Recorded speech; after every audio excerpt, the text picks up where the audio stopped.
Notion AI can make writing emails and reports faster and easier. Here's a step-by-step guide on how to do it. First of all, make sure that you updated the app to the latest version in order to get access to all the new features. Next, what you're gonna do, go ahead and draft new email at the bottom right.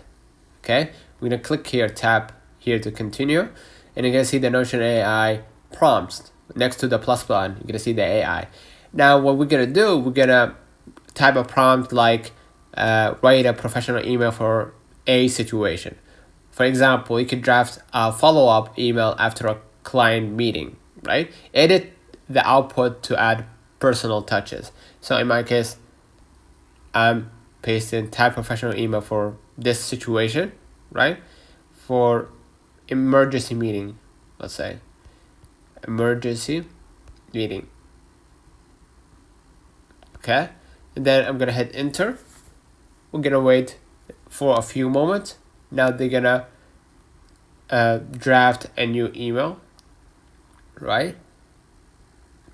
And as you can see right here, I drafted a new email for the basically for the meeting, emergency meeting. Now come to the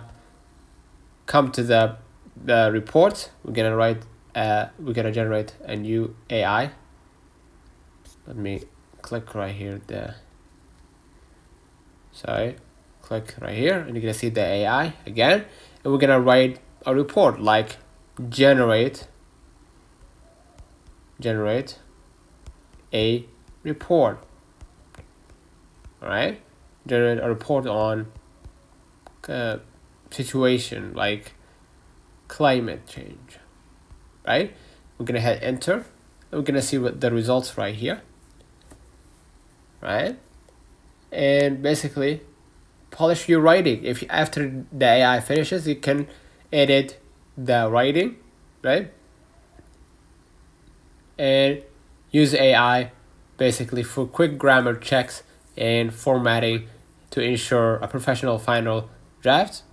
Basically, you don't have to do that step. It's optional if you want to double check, but looks like they made it quite good. So I'm gonna accept it, right?